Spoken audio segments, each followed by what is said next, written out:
serving the Republic of the Philippines for more than 75 years. Ito po ang Presidential Broadcast Service. Ang Pilipinas ngayon! Narito na ang pinakamainit na mga balita na nakalap sa bawat sulok ng bansa. Ihahatid sa bawat Pilipino saan man kayo sa mundo. Ang Pilipinas ngayon! Pakinggan ang bawat kaganapan sa bawat lalawigan. Ito ang Pilipinas ngayon!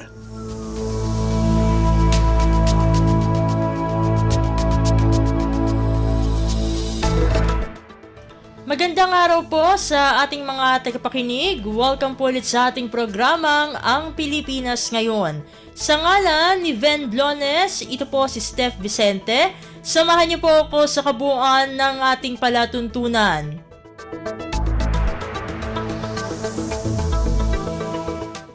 Tulad ng dati, mapapakinggan po ang ulat ng ating mga kapatid na himpilan sa probinsya, ang ating mga segmentong balitang negosyo at kalakalan, balitang sports, at balitang artista, maging ang ilan sa mga pangunahing balita mula dito sa ating bansa. Yan po sa kabuuan ng ating palatuntunan, ang Pilipinas Ngayon.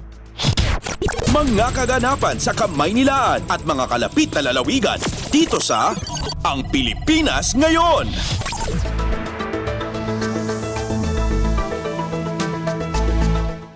Sa mahalagang balita, inihayag nitong Huwebes ni Pangulong Ferdinand R. Marcos Jr. ang kanyang departure statement sa Villamor Air Base sa Pasay City bago siya magtungo sa Riyadh, Saudi Arabia upang lumahok sa inaugural Association of Southeast Asian Nations Gulf Cooperation Council o ASEAN-GCC Summit. Ang ASEAN at ang mga GCC nation na binubuo ng Saudi Arabia, Oman, Qatar, Bahrain, Kuwait at United Arab Emirates o UAE ay meron ng ugnayan simula pa noong taong 1990. Ngayong magtutulungan ang mga regional bloc pagdating sa pagpapalakas ng kooperasyon at komunikasyon sa pagitan ng mga samahan. Ang ASEAN-GCC Summit ay tinuturing na first of its kind na nakaangkla sa pagtutok sa mga usapin tulad ng energy security, food stability at economic cooperation. Ayon naman sa Department of Foreign Affairs o DFA, nakatakdang makipagpulong si Pangulong Marcos kasama ang mga opisyal ng Saudi Arabia at Bahrain upang mapagtibay pa ang ugnayan ng Pilipinas sa dalawang nabanggit na bansa. Makikisalamuha rin ang punong ehekutibo sa Filipino community sa Saudi Arabia. Narito na ang kabuuan ng departure statement ni Pangulong Ferdinand R. Marcos Jr. Good morning, everyone. Please take your seats. Vice President Inday Duterte, Speaker Martin Romualdez, members of the Cabinet here today, the AFP Chief of Staff is General Romeo Browner, and the heads of the different services, the commanders of the different services, General Benji Acorda, fellow workers in government, good morning. I leave for Riyadh, Saudi Arabia today to attend the ASEAN Gulf Cooperation Council Summit. I will meet with ASEAN and Gulf Cooperation Council leaders to discuss the challenges of major geopolitical developments and the comprehensive and concrete enhancement of our security, our economic progress, and socio-cultural collaboration after more than 30 years of ASEAN-GCC relations.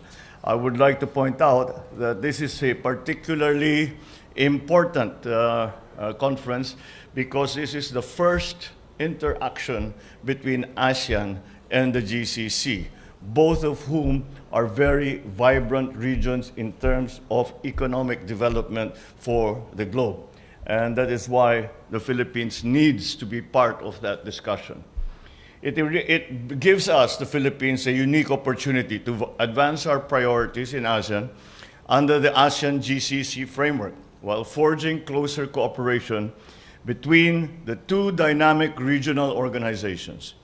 This summit will serve as an important platform for the Philippines to highlight the need for cooperation in energy and food security, logistics, supply chains, digital information, the free flow of goods, people, and services, as well as the enhancement and protection of the rights, of course, of our overseas workers. We will emphasize our advocacy for a rules-based international order to maintain peace and security, stability in our regions. GCC countries are home to an estimated 2.2 million Filipinos working in critical fields. I will be meeting with the Filipino community in Riyadh to share with them important developments here at home and to thank them for their invaluable contributions.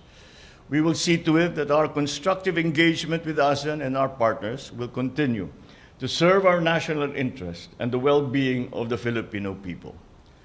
Before I end, I would just like to make a comment because one of the important aspects of this trip will be for us to introduce the Maharlika Investment Fund to the rest of the world and certainly more specifically to the Middle Eastern countries.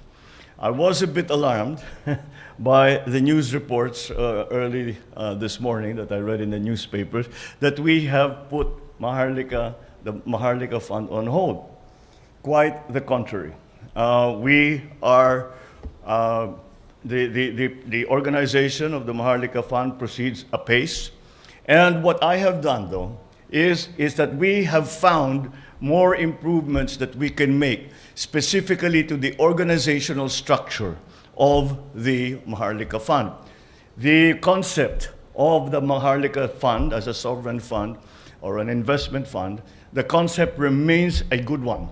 And we are still committed to having it operational before the end of the year. So we should not misinterpret what we have done as somehow a judgment on the rightness or wrongness of the Maharlika Fund. On the contrary, we are just finding ways to make it as close to perfect and ideal as possible. And that was what we have done. And this has been in consultation not only with our economic managers, but also with the people, the personalities who will actually be involved in the fund. And that's why their inputs have been very important, and that is why we are going to now utilize them to make it a better organization. And with that in mind, we are encouraged by the reaction of our friends in the Middle East, and for that matter, around the world, to the fund. And we're very encouraged that we are going down the right path. Maraming salamat sa inyong lahat at magandang umaga po. Si Pangulong Ferdinand R. Marcos Jr. Kumpleto, detalyadong balitaan, di papahuli sa mahahalagang kaganapan. Kamustahin ang inang bayan, ang Pilipinas ngayon.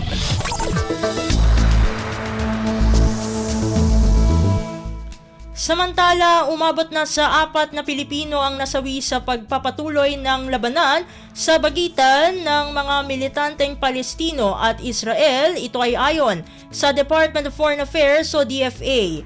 Ito ang kinumpirma mismo ni Foreign Affairs Secretary Enrique Manalo sa isang paskil sa X na dating Twitter nitong Huwebes ng umaga.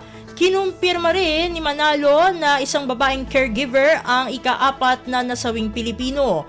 Bago ito, isang babae, caregiver at manggagawang nagtatrabaho sa kibbutz na inatake ng militanteng grupong Hamas ang nasawi sa hanay ng mga Pilipino.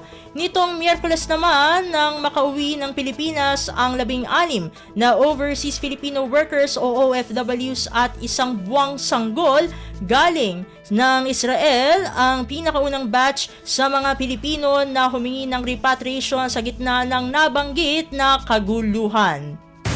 Pasada ng mga balita mula sa Pilipinas para sa mga Pilipino saan man sa mundo. Ang Pilipinas ngayon.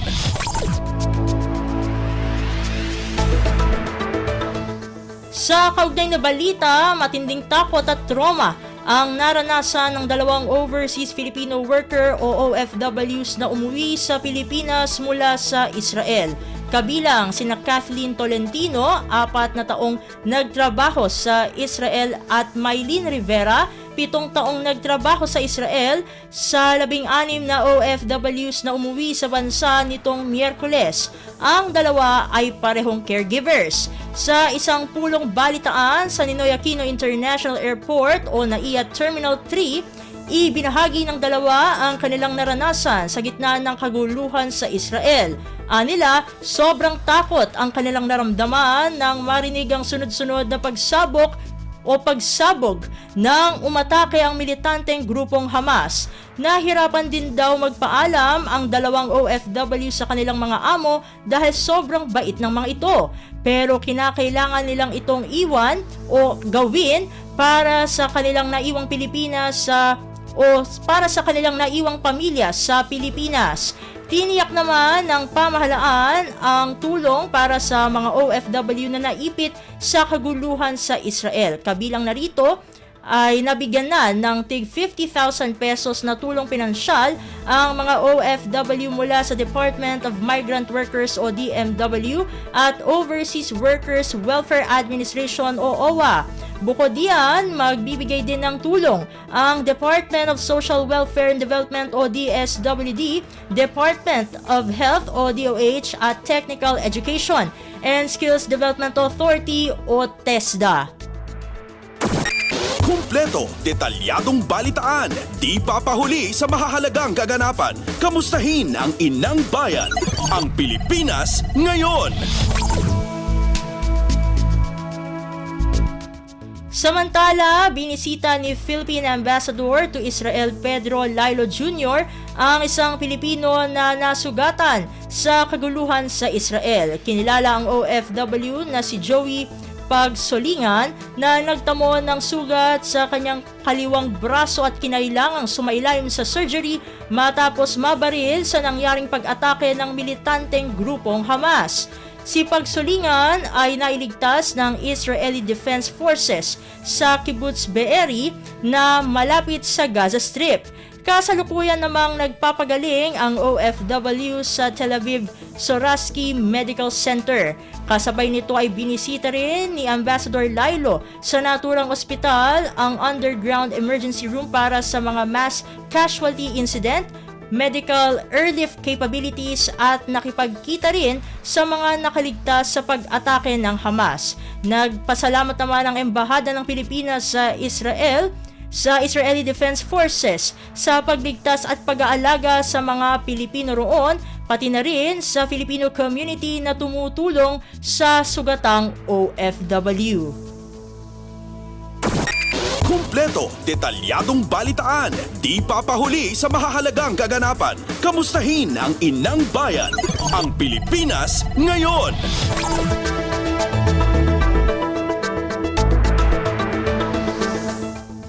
Sa iba pang mga balita, dinalaw mismo ni House Speaker Martin Romualdez ang naiwang pamilya ng isa sa 4 na overseas Filipino workers o OFWs na nasawi dahil sa gulo sa Israel.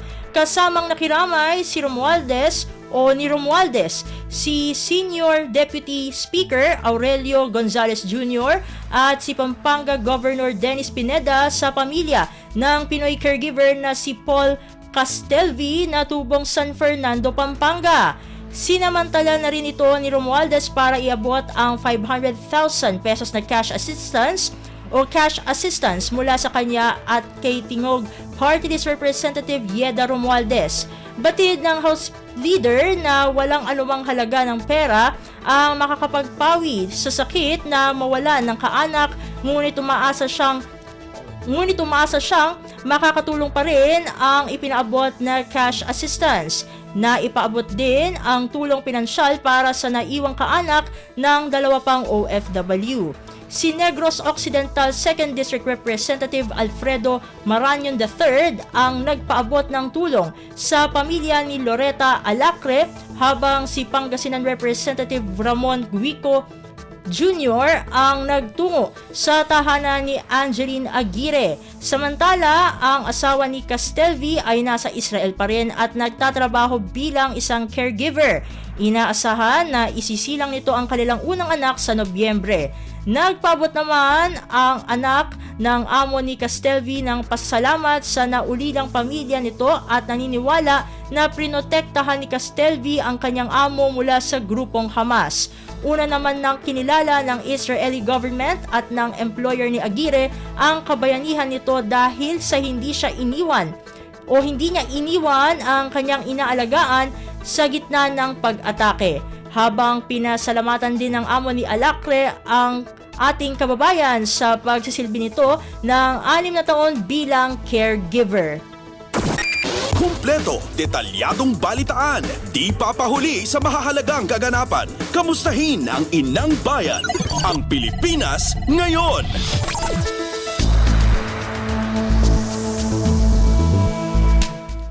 Samantala, Kabayan Party List Solon nanawagan para sa agarang pagbubukas ng humanitarian corridor at ceasefire sa Gaza. Ang detalye ng balita, ihahatid sa atin ni Kathleen Forbes.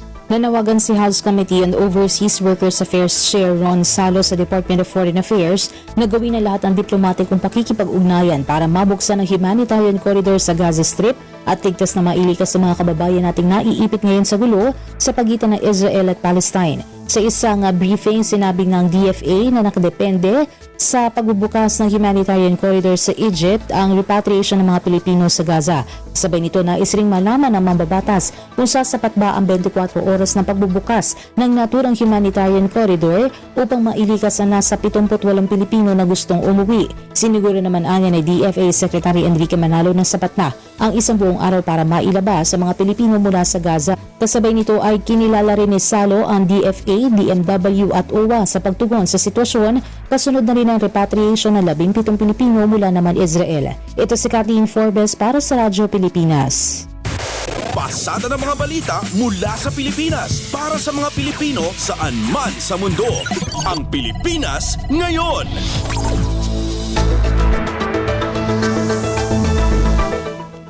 Sa iba pang mga ulat, foreign investment approvals sa ilalim ng Marcos administration nasa rising trend ayon sa pamahalaan.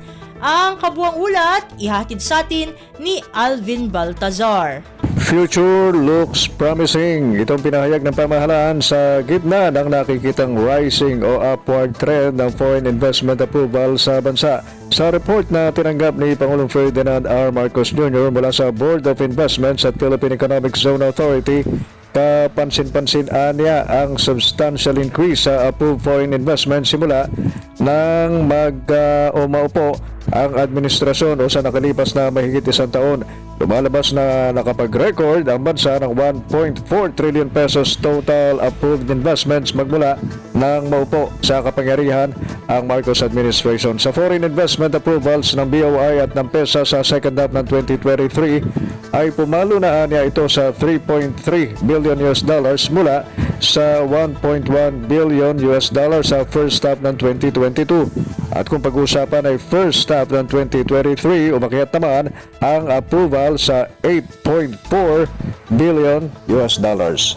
Mula sa Palasyo ng Malacanang, Alvin Baltazar, Radyo Pilipinas.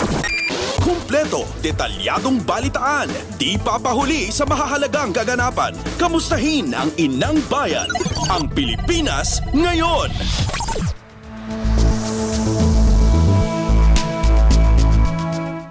Samantala, Pilipinas pangatlo pagdating sa mga bansang may typhoid fever sa Asia. Ang detalye ng balita, ihatid sa atin ni Raquel Bayan. Pangatlo ang Pilipinas pagdating sa mga bansa na mayroong outbreak ng typhoid fever sa Asia. Nangunguna sa listahan ng India habang sinundan naman ito ng Indonesia. Sa bagong Pilipinas ngayon, ipinaliwanag ni Dr. Ron Jean Sulante na ang typhoid fever ay sanhi ng poor hygiene o hindi maayos na paghahanda ng pagkain. Upang makaiwas ani sa ganitong sakit, dapat na panatilihing malinis ang katawan lalo na ang kamay na naghahanda ng pagkain. Siguruhin maayos ang source ng pagkain at naluto itong mabuti. Mahalaga rin anya na hindi na expose ang pagkain upang hindi ito makontaminate.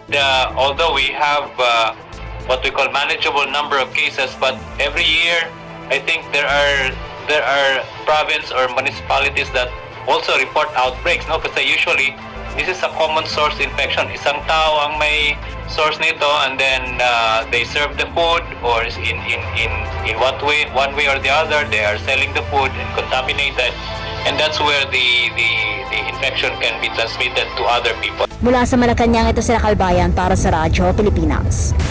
Pasada ng mga balita mula sa Pilipinas para sa mga Pilipino saan man sa mundo. Ang Pilipinas Ngayon.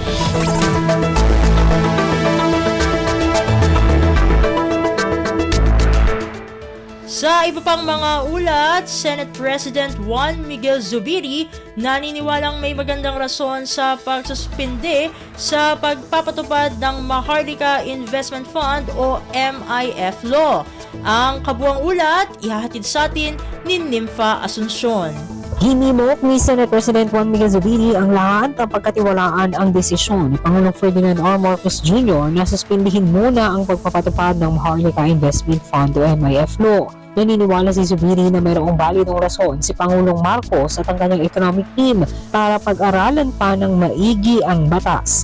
Git ng Senate President, prerogative ng punong ehekutibo ang suspindihin ang pagpapatupad ng naturang batas. Sa tingin ni Zubiri, nagdadahan-dahan lang ang Pangulo lalo na't malaking halaga ng pera ang nakataya. Mas mainam na niyang mag-ingat kesa sa magpadalos-dalos. Pinunto rin ng senador na noong pagdebatihan nila ang MIF bill ay pinaalalahanan na nila ang ehekutibo tungkol sa pangangailangan na maging responsable sa pangangasiwa ng pondo. Naglagay rin niya sila ng mga safeguard laban sa pagkalugi nito. Mula Senado, ito si Nympha Asuncion para sa Radyo Pilipinas.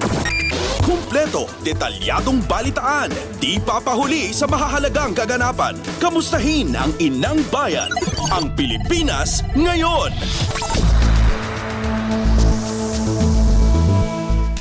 Samantala, tinatayang 13 hanggang 20 milyong datos mula sa mga miyembro ng PhilHealth na nangangambahang nakompromiso bunsod na nangyaring cyber attack ng Medusa Ransomware Group. Ang detalye ng balita, ihatid sa atin ni J. Mark Dagala. Gumagawa na ng iba't ibang pamamaraan ng Philippine Health Insurance Corporation of PhilHealth kung paano nila may papaalam sa mga apektadong miyembro dito na nakompromiso ang kanilang mga datos.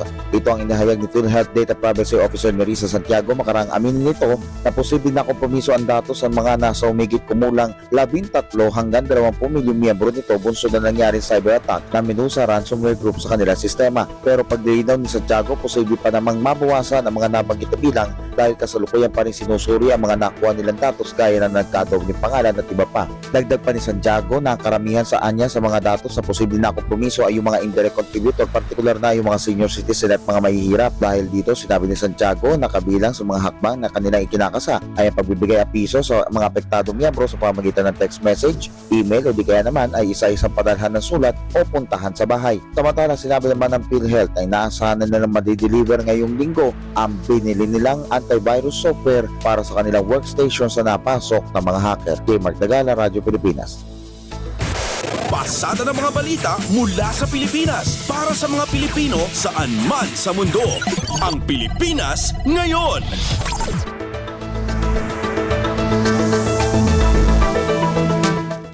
At yan ang mga may init na balita para sa araw na ito. Samantala, ating antabayanan ang mga ulat mula sa ating mga kapatid na himpilan sa probinsya para sa ating regional news. Balita mula sa lalawigan sa bawat rehiyon ng ating bayan.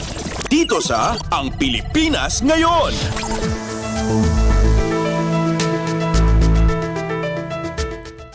Narito na ang bugso ng ating mga regional news. Dumako muna tayo sa rehiyon ng Luzon.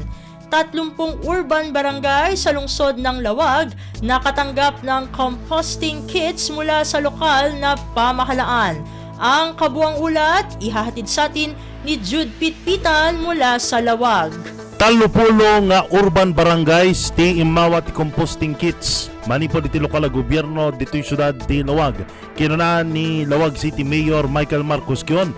Arag iti nadakamat a kits kaya't usaran dagiti barangay officials tapno mapagbalin ang nagigat ti panakamanehar dagita grup sa basura. Imo nanti dito yung nagbitir ni Kion. problema agpapanita ti panakaibilang dagitoy agsipod ta limitado laeng kadagiti urban barangays ti bakante alote mabaling nga paka-establisaran ti bukod da nga compost pit. Maiyan nurot iti Ecological Solid Waste Management Act of 2000 dagiti barangay ti makamo para iti panakamanihar ti waste disposal dagiti group sa basura. Malaksid ti panakasurot ti lintag mabalin pa nga usaran dagiti opisyal ti byproduct ti composting akasabuno kadagiti mulada. Naamuan ati kada barangay kat imawat ti 80 ket 3 a composting kit manipod iti lokal a gobyerno. Manipod dito syudad ti Lawag, Jud Pitpitan para iti Radyo Pilipinas World Service. Balita mula sa lalawigan sa bawat rehiyon ng ating bayan. Dito sa Ang Pilipinas Ngayon.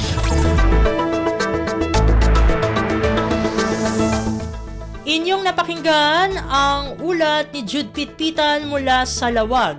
Dumako naman tayo sa Agoo. Iba't ibang tulong at serbisyo inihatid ng pulisya sa isang liblib na barangay sa Burgos, La Union. Ang detalye ng balita ihahatid sa atin ni Glenda Sarak. Adwa tulong tindanon ti La Union Police sa Provincial Office ngayong dauluan ni Provincial Director Police Colonel Lambert Suerte. Kabayatan tinaysayang kat a medical and dental mission can community outreach program ejay Dilas Burgos, La Union. Nang rugiti programa baban iti tree planting activity kan kalpasan na kat naisayang kat ti medical can dental mission no sa dino. Naipaayan iti serbisyo ti sangagasot kat 7 a medical kan 4 a pulo kat 4 a dental patients. Nakaawat pay dagiti pasyente iti libre a reseta ken agas manipod iti Department of Health. Babaan mat iti project gulong ng Swerte LU kat naiwaras ti 5 kabarbaro a wheelchairs kadagiti differently abled persons ken 10 kat 8 a sarokod kadagiti senior citizens. Naiwaras pay ti 3 gasot a food packs kadagiti residente. Naidonar ti 5 a Chrome notebook computers iti principal ti Dilas Integrated School. Manipod RP Agoo dahil ni Glenda Bakungan Sarak para iti Radyo Pilipinas World Service. Balita mula sa lalawigan sa bawat rehiyon ng ating bayan. Dito sa Ang Pilipinas Ngayon. Inyong napakinggan ang ulat ni Glenda Sarak mula sa Agoo. Pumunta naman tayo sa rehiyon ng Kabisayaan. Tupad payout isinagawa. 166 na mga mamamayan ng lungsod ng Borongan ang nakinabang. Ang kabuang ulat ihahatid sa atin ni Sok Aberia mula sa Borongan. 166 nga pinatuuring at tulong panghanap buhay sa ating displaced disadvantaged workers tupad program beneficiaries ang Department of Labor and Employment o DOLE Syudad ng Borongan. Atun kinarawat in ayuda pinansyal ang imbuhat nga tupad payout ang DOLE Eastern Summerfield Office of Public Employment and Service Office PESA Borongan City nga gindumara People's Center ng Syudad Merkules, Oktubre 18. Ang nasabi nga tupad beneficiaries in mga Mulupian Barangay Hibakong ug Barangay Dibinubo Island nga nagtapos sa ira 15 diyas nga pagtrabaho kay iratagsa nga barangay Martes, Oktubre 17, kundi nan mga ini naging kabakyang nga gindudumara ang clean-up drive ay ira barangay. Nasabi nga mga benepisyaryo ang kinarawan in 5,625 pesos nga ayuda pinansyal ngan inana atong pinakamadagmit nga nakapagdumara hintupad payout ang DOLE ha Syudad han Borongan. Tika nga Syudad han Borongan Sok Aberia, Radyo Pilipinas World Service. Balita mula sa lalawigan sa bawat rehiyon ng ating bayan. Dito sa Ang Pilipinas Ngayon.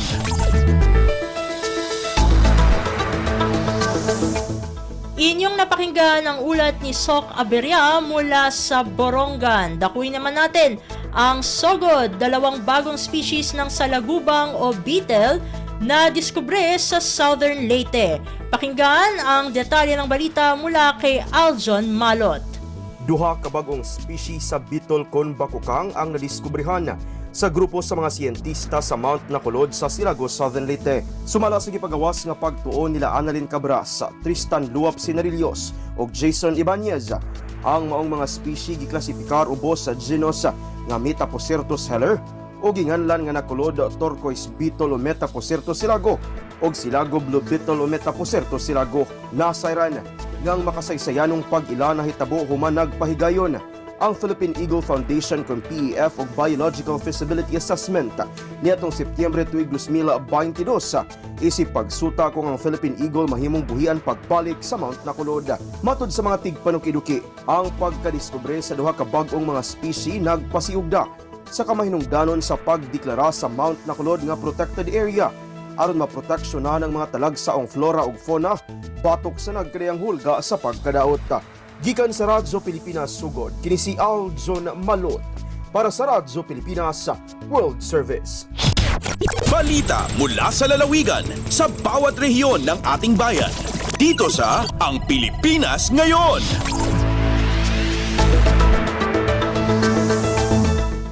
Inyong napakinggan ang ulat ni Aljon Malot mula sa Sogod. Dumako naman tayo sa rehiyon ng Mindanao. Ministro ng Baptist Church na sangkot sa kasong murder, inaresto. Ang kabuang ulat, ihahatid sa atin ni Ryan Carbon mula sa Cagayan de Oro. Duha ka mga ministros Baptist ang mipahuway sa ilang unang gabi is prisuhan. Human sila gidakop sa kapulisan niadtong Lunes, Oktubre 16, tungod sa pagpatay sa usa ka lalaki nga contestants pageants Cagayan de Oro, Mayo ning tuiga. Ang nasikop mao ang politiko ug ministro nga si Bishop Denver Andales ug iyang kaubang pastor nga si Jether Nonot sa Lapasan Baptist Church. Sila si Andales ug Nonot na sikop sa Lapasan Baptist Church pinaagi sa warrant nga gi-issue ni Regional Trial Court Judge Marites Bernales. Gipasanginlan sa kapulisan nga si Andales ang kanhing kandidato sa pagkakonsehal sa Cagayan de Oro sa 2022 nga piniliay nga maoy utok sa pagpatay kang 2023 Mr. Cagayan de Oro candidate Adrian Pornelius, samtang sinunot gipasanginlan nga nagsilbi nga kakonsabo. Ang 24 anyos nga si Pornelius gipusil patay samtang sakay sa iyang motorsiklo diha sa barangay Nazaret, Cagayan de Oro. Love triangle ang gituohang hinungdan sa pagpatay sa biktima. Kusganong gipanghimakak ni Andales ang mga pasangil kaniya. Gikan sa Cagayan de Oro City, Ryan Carbon para sa Radyo Pilipinas World Service. Balita mula sa lalawigan sa bawat rehiyon ng ating bayan. Dito sa Ang Pilipinas Ngayon. Inyong napakinggan ang ulat ni Ryan Carbon mula sa Cagayan de Oro. Pumunta naman tayo sa Zamboanga. Potable Water System Project ipatutupad ng DAPRDP sa bayan ng Godod sa Zamboanga del Norte. Ang detalye ng balita ihahatid sa atin ni Lesty Cubol. Ipatuman sa Department of Agriculture, Philippine Rural Development Project o DAPRDP ang Potable Water System Level 2 Project nga nagatidad og 103.6 milyon pesos. Ang nasangpit nga proyekto gipunduhan sa DA ilawom sa PRDP, sa European Union og sa lokal nga pangagamhanan sa lungsod sa Godod, Zamboanga del Norte. Ang gigikanan sa mainom nga tubig alang sa proyekto mao ang tinubdan nga naa sa barangay Siaman. Din mokabat sa 32 ka kilometros ang gilayon sa kutay sa mga tubo. Ikapadagayday lamang ang tubig sa upat ka mga reserboa o 192 ka mga tap stands nga ipahimutang sa upat ka mga barangay nga mao ang Lumogom, Poblasyon, Mauswagon o Baluno. Atol sa groundbreaking ceremony, gibutyag ni Godod Mayor Abel Matildo nga ang Potable Water System Project maghatag kinig oportunidad sa lokal nga mga trabahante silang lungsod nga apektado sa pandemya nga makatrabaho sa maong proyekto. Matod niya, mokabat sa 420 ka mga trabahante nga gilangkuban sa mga skilled o unskilled workers ang makatrabaho sa maong proyekto. Kinasingkasing gipasalamatan ni Mayor Matildo ang DA Regional Office 9 gumikan sa pagpili sa iyang lungsod nga mabutangan sa proyekto ilawom sa PRDP. Gikan diri sa Radyo Pilipinas Zamboanga, kini Celeste Cubol para sa Radyo Pilipinas World Service. Balita mula sa lalawigan sa bawat rehiyon ng ating bayan. Dito sa Ang Pilipinas Ngayon.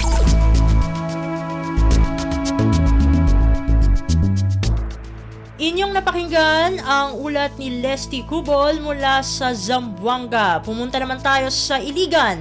DILG Region 10 kinilala bilang functional ang 2022 Peace and Order Performance ng Iligan City. Ang kabuang ulat ihahatid sa atin ni Sharif Timhar Habib Majid mula sa Iligan. Giila sa Department of the Interior and Local Government o DILG Region 10 ang Iligan City isip functional sa Peace and Order Council o POC Performance Audit alang sa tuig 2022 base sa Memorandum Circular Number 2023-066. Kinihuman nakakuha ang dakbayan sa kinatibuk ang iskor nga 92.83% ug gipasidunggan ni atong Oktubre 16, 2023 sa Cagayan de Oro City. Kinumduman nga sa tuig 2021 nakakuha lang ang syudad og iskor nga 30.25%. Matod ni Iligan City Mayor Frederick Xiao nahingangha siya sa pagsaka sa Peace and Order score sa dakbayan alang sa tuig 2022. Matod niya bunga kini sa dedikasyon ug paningkamot sa lokal nga kagamhanan, kapulisan ug sa gobyerno aron mapalig-on ang kalinaw, kahapsay ug seguridad sa dakbayan alang sa mas malambuong kaugmaon sa mga Iliganon. Kalabot ni ini lakip kini sa 8-point socio-economic agenda sa administrasyon ni Presidente Ferdinand R. Marcos Jr. aron maminusan ang gidaghanon sa pangharas ug kriminalidad sa nasod padulong sa usa ka mauswagon nga ekonomiya. Gikan sa Radyo Pilipinas Iligan kini si Sharif Timhar alang sa Radyo Pilipinas World Service. Balita mula sa lalawigan sa bawat rehiyon ng ating bayan. Dito sa Ang Pilipinas Ngayon. At inyong napakinggan ang ulat ni Sharif Timhar Habib Majid mula sa Iligan. Dito na natatapos ang ating regional news. Narito naman ang ating segmentong Balitang Negosyo at Kalakalan na ihahatid sa atin ng ating kasamang si Bea Gaza. Lagay ng ekonomiya, kalakalan, negosyo at iba pa. Atin ang alamin dito sa Ang Pilipinas Ngayon. Magandang araw, narito ang balitang negosyo at kalakalan. Lumagda ang Bangko Sentral ng Pilipinas o BSP at ang Cooperative Development Authority o CDA ng Memorandum of Agreement o MOA upang pagtibayin palalo ang kooperasyon sa pangangasiwa sa mga kooperatiba. Nakabalangka sa Cooperative Oversight Arrangement ng MOA ang kasalukuyang oversight at regulatory approach maging ang palitan ng impormasyon sa pagitan ng BSP at ng CDA upang maayos nilang maisagawa ang kanilang mandato at tungkulin hinggil sa pamamahala sa sakop na mga kooperatiba. Ayon kay BSP Head of the Payments and Currency Management Sector, Deputy Governor Mamerto Tangonan, makatutulong ang kasunduan sa kwalipikadong mga kooperatiba na makilahok sa National Retail Payment System ng bansa. Pahayag naman ni BSP Governor Eli Remolona Jr., mahalaga ang papel na ginagampanan ng mga kooperatiba sa lipunan dahil nagpapaabot ito ng tulong pinansyal at iba pang serbisyo lalo na sa mga hindi masyadong nahahatiran ng tulong. Higit pa rito ani Remolona, nakalilikha ang mga kooperatiba ng trabaho, kita at produkto o serbisyo na nagbibigay kontribusyon sa ekonomiya. Tiniyak ni Remolona na lahat ng aktibidad ng mga kooperatiba na kabahagi ng National Payment System ay sasailalim sa regulasyon at pangangasiwa. Lagay ng ekonomiya, kalakalan, negosyo at iba pa. Atin ang alamin dito sa Ang Pilipinas Ngayon. Nais ng mga lider na nangunguna sa hanay ng industriya ng niyog na magkaroon ng pagbabago sa halaga at uri ng additives na hinahalo sa diesel na ibinibenta sa lokal na merkado. Ito'y upang dagdagan ang kita ng mga magsasaka at mga refiner, gayon din ang makatulong na alalayan ang epekto sa lokal na ekonomiya ng tumataas na presyo ng krudo sa pandaigdigang merkado. Sa isang panayam, sinabi ni Coconut Oil Refiners Association o CORA President Jesus Aranza na isinusulong ng kanyang grupo ang pagsusog sa Republic Act o RA 9367, ang Biofuels Act of 2006 na nagpapahintulot sa paggamit ng imported palmoline oil kapalit ng locally produced cocoa methyl ester o CME bilang additives sa diesel fuel. Depende sa kung aling produkto ang mas mura sa pandaigdigang merkado. Paliwanag nito, makatutulong ito sa sektor ng niyog na magbenta ng coconut oil sa pandaigdigang merkado sa mataas na halaga. Para naman kay Dean Lau Jr., chairman ng United Coconut Association of the Philippines o UCAP, dapat aniyang samantalahin ng pamahalaan ang mas mababang presyo ng nature-friendly biodiesel sa pamamagitan ng dagdag na 5% ng CME mix sa diesel upang makalikha ng malaking foreign exchange savings na katumbas ng 23.4 na bilyong piso kada taon. Maliban aniya sa pagbabawas ng pollutant greenhouse gas emissions, ang paggamit ng biofuel ay makakabawas din sa gastos sa imported diesel at makakatipid ang bansa ng katumbas na 23.4 na bilyong piso. Lagay ng ekonomiya, kalakalan, negosyo at iba pa. Atin ang alamin dito sa Ang Pilipinas Ngayon. Panghuli sa ating balitang negosyo at kalakalan, muling binigyang diin ng mga kumpanya sa Jiangsu Province, China na positibo pa rin sa merkado ng Pilipinas at sinabing ideal investment destination of choice nila ang bansa. Ayon ito sa Board of Investment o BOI. Sa isang pahayag, sinabi ng BOI na nakipagpulong ang mga opisyal nito sa executives ng Jiangsu-based companies at mga opisyal ng Ministry of Trade and Investment Promotion Department at China Council for the Promotion of International Trade o CCPIT Jiangsu Sub-Council. Nagbanggit ang BOI ng mga sektor sa Pilipinas na nangangailangan ng foreign investments tulad ng renewable energy, automotive, electric vehicle battery manufacturing, green metals at electronics manufacturing. Iniulat ng Money Trade Undersecretary at BOI Managing Head Seferino Rodolfo sa isang pulong balitaan na umabot na sa 734 na bilyong piso ang investment approvals ng BOI Board sa unang 9 na buwan ng taong 2023. Halos 60% dito ay mula sa foreign sources. Dagdag ni Rodolfo, simula ng paggandahin ng pamahalaan ng investment climate nito sa pamamagitan ng pagpapakilala ng investor-friendly policies at pagpapadali ng foreign ownership sa iba't ibang sektor tulad ng pagpapahintulot sa 100% foreign equities sa renewable energy projects, tumaas ang share ng aprobadong foreign investments sa BOI. Lagay ng ekonomiya, kalakalan, negosyo at iba pa. Atin ang alamin dito sa Ang Pilipinas Ngayon. At yan ang ating balitang negosyo at kalakalan. Ito si Bea Gaza para sa Radyo Pilipinas World Service.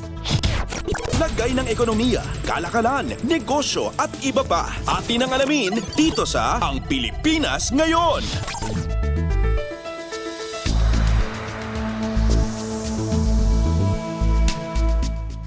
Maraming salamat, Bea, para sa ating segmentong Balitang Negosyo at Kalakalan. Samantala, narito naman ang ating segmentong Balitang Sports na ihahatid sa atin ng ating kasamang si Leo Magpayo. Updates at pinakahuling mga usapin sa mundo ng palakasan. Atin ang pakinggan dito sa Ang Pilipinas Ngayon.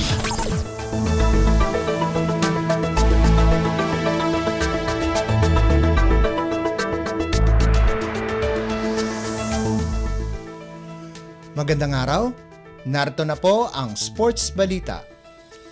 Naiwasan ng University of the Philippines Fighting Maroons ang posibleng pagkagiba sa huling quarter kung saan nila nalusutan ang De La Salle University sa Season 86 Men's Basketball Tournament.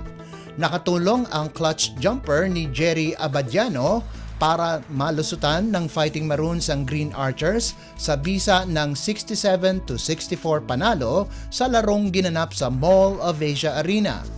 Napanatili ng UP ang kanilang imakuladang record na 6-0 sa torneo, habang ang Lasal na naglaro nang wala ang kanilang veteran guard na si Evan Nell ay bumagsak sa 3-3 baraha katabla ang Ateneo Blue Eagles at ng Adamson Soaring Falcons. Nagtapos ng may 13 puntos si Abadiano, habang ang reigning most valuable player na si Malik Diouf ay nakapagbigay ng double-double, 10 puntos at 18 rebounds.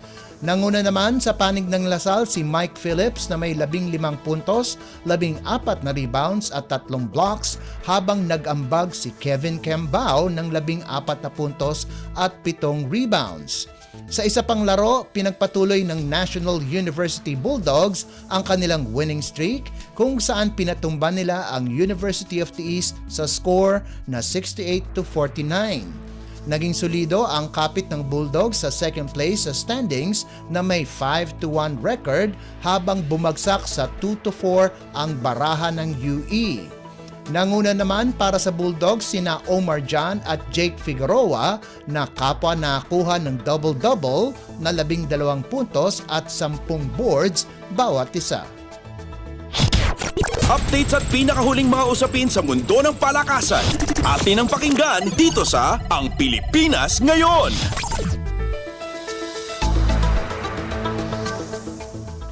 Nakakuha din ng panalo ang Colegio de San Juan de Letran sa pagpapatuloy ng NCAA Season 99 Men's Basketball Tournament. Tinalo ng Knights ang San Sebastian College Recoletos 86-71 sa larong ginanap sa Philoil Eco Oil Center sa San Juan City. Naging balanse ang atake ng Letran sa pangunguna ni Deo Quahaw na nakagawa ng 14 na puntos, 5 rebounds at 4 na assist, 1 steal at 1 block at nakakuha ito ng tulong mula kina Neil Guarino at Kobe Monhe na kapwa nakascore ng 13 puntos bawat isa. Nasayang naman ang nagawang 20 puntos at 4 na assist ni Rafael Are at ang 14 at 12 puntos ni na Romel Calahat at Raymart Escobido ayon sa pagkakasunod.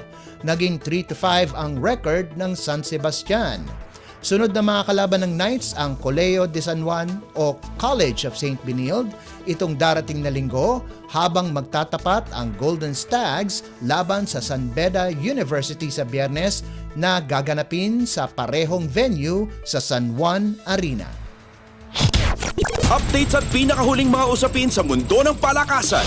Atin ang pakinggan dito sa Ang Pilipinas Ngayon.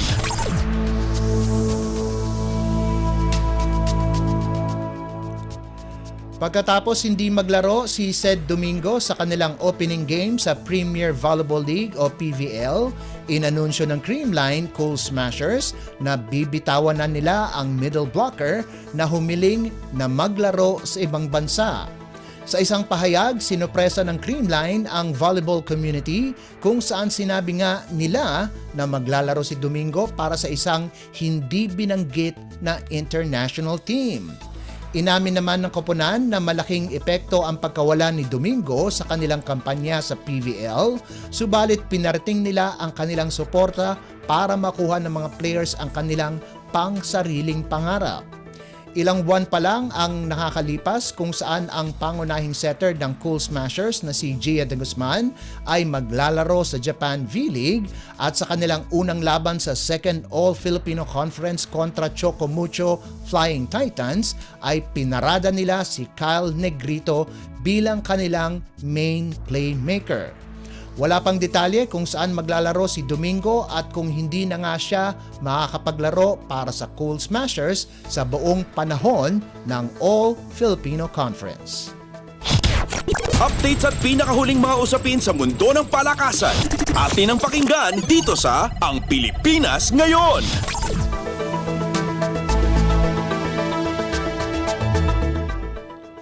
At yan ang pinakahuling balita sa larangan ng palakasan. Para sa Radyo Pilipinas World Service, ito po si Leo Magpayo. Magandang araw. Updates at pinakahuling mga usapin sa mundo ng palakasan. Atin ang pakinggan dito sa Ang Pilipinas Ngayon.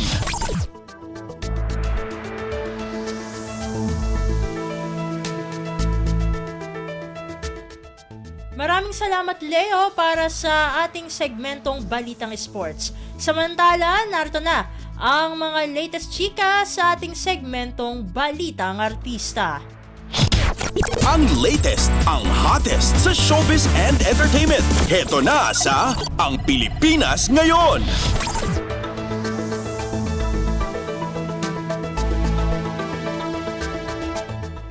Narito na ang ratsyada ng mga chika para sa araw na ito. Abot langit ang pasasalamat ng kapamilya Phenomenal Love Team na sina Donnie Pangilinan at Bel Mariano na kilala rin bilang Don Bell sa lahat ng tumututok sa serye nilang Can't Buy Me Love.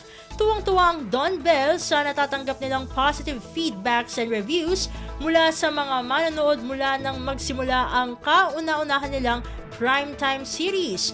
Sabi nga ni Bell, quote and unquote, "We're both very grateful. Maraming salamat po. And I think a factor too is being aligned with one another, being aligned that we both have the same goal, and that is to deliver a great project." Ito pa ang sabi ni, sabi ni Donnie, quote and unquote, "Sobrang nakakataba lang ng puso whenever we hear stuff like that. Kami ni Bell, the most important thing is that we're here as a love team, and we're here to support each other. So the fact that we're given these types of blessings and the opportunity to tell stories, we really don't take it lightly. And we really do our best to give it our all talaga, because at the end of the day, we want to provide quality entertainment for everyone and to provide quality stories that we can share." Ayon pa sa binata, isang malaking blessing para sa kanila ni Bell ang mabigyan ng ganito kalaking project na sinusubaybayan ng napakaraming Pinoy. Quote and unquote, "For every generation. So I think we're just interested in ourselves, and I really don't know honestly how to answer the question sometimes. But I'm just very blessed to be able to go through this with you, and I hope you guys see that in this show, and I hope that reflects, what the story is also all about." Ayan ang pahayag ni Donnie nang tanungin kung anong feeling na trending at talagang tinututukan ang kanilang serye. Samantala, refreshing at challenging naman para kay Bell ang bagong role niya sa Can't Buy Me Love. Quote and unquote, "Ever since, this has always been a dream of mine. Growing up, I used to watch primetime series nga, and to be able to do one, oh my gosh, with Direk May Cruz Alviar and with Donnie, grabe. I'm so excited. Actually, I've been looking forward to do this teleserye, something ever since talaga I've been wanting to do. I've been wanting to lead a teleserye ever since, and I'm so glad that I am able to do that. Siguro I'd love to explore more genres, siguro, or horror naman, action, maybe dip my toes into these types of roles." Yan ang sabi pa ni Bell sa isang panayam ng press sa MediaCon ng Can't Buy Me Love. Kasama rin sa teleseryeng ito sina Nova Villa, Celeste Legaspi, Agot Isidro, Roel Santiago, Rufa Gutierrez, Maris Racal, Albi Casino, Kayla Estrada, Joao Constancia, Karina Bautista, Vivory, at Darren Espanto. Samantala, matindi naman ang takot na nararamdaman ng actress, beauty queen at TV host na si Pia Wurtzbach kapag nakakakita siya ng mga pusa. May kakaiba raw siyang nafe-feel na hindi niya maipaliwanag kapag may pusa sa paligid. Ito ang dahilan kung bakit never siyang nagkaroon ng alagang pusa noong bata pa siya. Pero bigla raw itong nagbago nang makilala niya ang pet cat ng kanyang pinsan na si Lucas. Sa pamamagitan ng kanyang social media account, na i-share ni Pia ang kanyang naging journey sa pagiging proud cat lover kasabay ng pagdiriwang ng Global Cats Day last October 16. Sa kanyang Instagram post, inamin niya ni Pia na takot siya noon sa mga pusa. Quote and unquote, "Story time, never in my life did I imagine that I would like cats. I used to be scared of them because I didn't have much experience with cats during my childhood." Yan ang simulang pagbabahagi ng ating 2015 Miss Universe. Pagpapatuloy pa ng asawa ni Jeremy Johnsey, quote and quote, "Even in my adult life, whenever I'd visit friends who had cats, I would always be so nervous touching, petting, carrying them because I didn't know how." At nagbago nga ang lahat nang makita at makilala niya ang pusa ng kanyang cousin. Until I met Lucas, who was adopted by my cousin Charity. And for those who have been following me, Charity works very closely with me. We're also neighbors, and so Lucas would always come over to visit. Lucas is playful, malambing, and so sweet with my pamangkins, Lara and Logan. Yan ang revelasyon pa ni Pia. Nagulat din daw siya nang malaman niyang napakadali palang alagaan ng mga pusa dahil nga sa naging experience na kay Lucas simula nang dumating ito sa buhay niya. Quote and unquote, "My gosh, cats are so easy pala. You only have to teach them once where the cat litter is and that's it. Automatic na. They know where to go. They are independent, don't need constant attention, and have simple joys in life. Expensive toys? No way. Lucas loves an empty cardboard box and will have fun for hours." Yan ang pagbabahagi pa ng aktres. Dagdag pang chika ni Pia, quote and unquote, "I am officially converted. Lucas is now part of our family and even made it to my recent photo shoot. I adore this cat so much. We love you, Lucas." Sa comment section ng IG post ni Pia, marami ang nakarelate sa naging karanasan niya sa mga pusa at nagsabing certified converted din sila. Sabi ng isang netizen, no, quote and unquote, "So true. Cats are the cutest and sweetest." Wala na tayong oras mga kachismis at dito na nga natatapos ang ating segmentong Balitang Artista. Ang latest, ang hottest sa showbiz and entertainment. Heto na sa Ang Pilipinas Ngayon.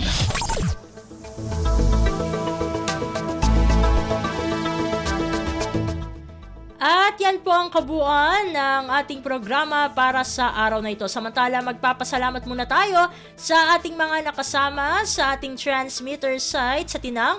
Sa studio, kasama natin si Milo Jonella, Susan Aizon, Anthony Pimentel at Jay Arevalo. Salamat din sa mga naghatid sa atin ng mga ulat mula sa Kamaynilaan at mga probinsya, pati na rin ang naghatid sa atin ng segmentong Balitang Negosyo at Kalakalan na si Bea Gaza at ng segmentong Balitang Sports na si Leo Magpayo. At syempre, maraming salamat sa ating station manager na si Mr. Ray Sampang.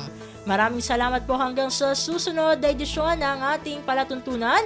Huwag kalimutang mag-like, mag-follow at mag-subscribe na sa mga social media account ng Radyo Pilipinas World Service upang maging laging updated sa mga mahahalagang balita. Sa ngalan ni Ven Blones, ito po si Steph Vicente. Mabuhay po tayong mga Pilipino. At yan ang Pilipinas Ngayon. Muling samahan si Ven Blones sa parehong oras at alamin ang pinakahuling mga kaganapan at balita saan man kayo naroon. Ang Pilipinas Ngayon!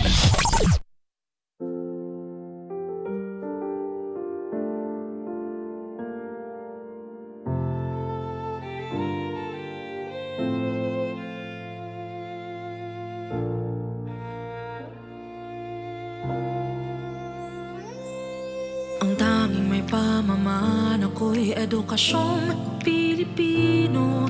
Tinuturong galing at talino para maabot ang pangarap mo. Ang tanging handog ko sa'yo'y edukasyong Pilipino. Diskarteng mula sa puso, mamamangha ang mundo. Matatag na mga guro, matatag sa mga pagsubok, matatag na mga mag-aaral, matatag na talino'y umiiral. Hinaharap ang hirap, walang takot sumugod, humahanap ng solusyon, ipaglaban ang edukasyon. Kabataang Pilipino, Muslim